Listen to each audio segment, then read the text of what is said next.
खोलाबाट घडामा गाग्रीमा जल भरेर अब भागवत पुराण भएको स्थानसम्म फर्कँदै गरेको अवस्था ल हेर्न सक्नुहुन्छ। यो चाहिँ कसरी फर्किँदैछ भन्दाखेरि गाउँ परिक्रमा गरेर फर्किने क्रम हाम्रो जारी छ। ल हेर्नुहोस्,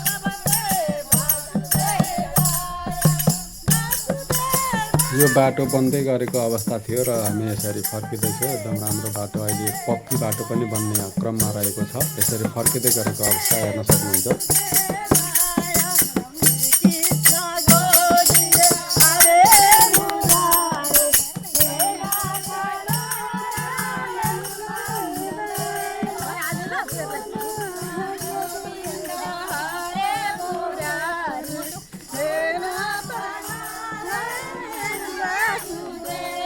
यसरी भजनको तालसँगै उहाँहरू यो गाउँ परिक्रमा गर्दै गरेको दृश्य हो।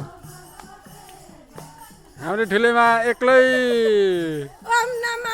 भगवते वासुदेवाय, ओम नमो भगवते वासुदेवाय।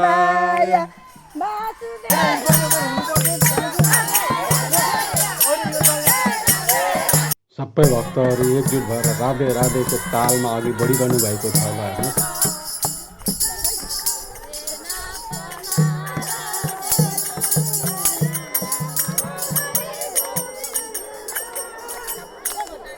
यो चाहिँ आसामको नौबिल भन्ने गाउँमा हो। यो भागवत भइरहेको स्थान भनेको चाहिँ आसामको नौबिल महाभागवतको कथा वाचन भएको थियो। यसरी कथा वाचन हुँदै गर्दा यो अब गाउँ परिक्रमाको क्रमलाई जारी राख्दै अब हामी भागवत भएको स्थानसम्म प्रवेश गर्दै गरेको अवस्था। यसरी यो ठुलो चौरोहरू छ, देख्न सक्नुहुन्छ। सम्पूर्ण आसामवासीले यो भिडियो हेर्नु होला, लाइक गर्नु होला, कमेन्ट गर्नु होला, अनि यो युट्युब च्यानललाई सब्सक्राइब पनि गरिदिनु होला है।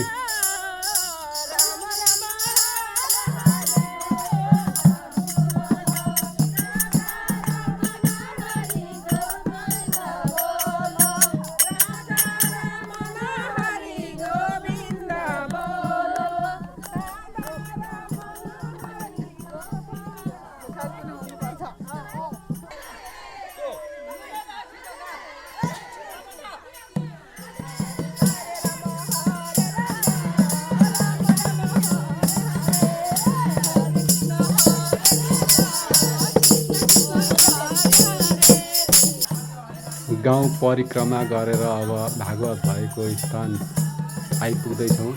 यहाँ प्रवेशद्वार छ, अब हामी भित्र प्रवेश गर्दैछौँ। हेर्न सक्नुहुन्छ, यहाँ यसरी प्रवेश गऱ्यौँ। अब हामीहरूले यो जल लिएर, घडामा जल लिएर भागवत भएको स्थानमा प्रवेश गर्दै गर्दा यहाँ हजुरआमा, बुढी हजुरआमा 90-95 वर्षको हजुरआमा पनि यसरी भागवतको कथा र यो भजनको तालमा नाचिरहनु भएको देख्न सक्नुहुन्छ।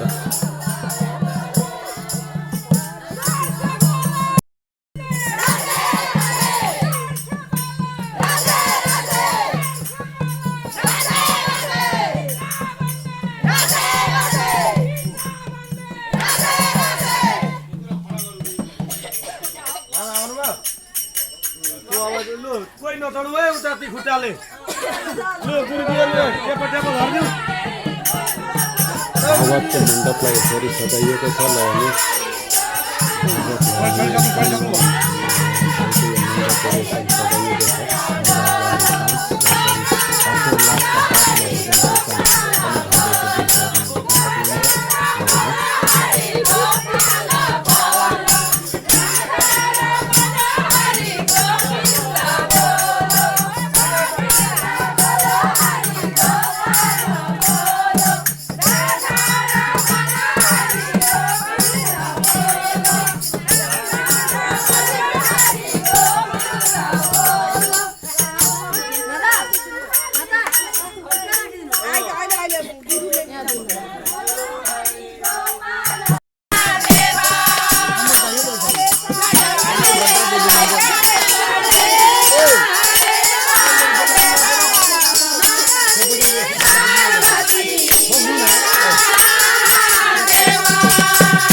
ल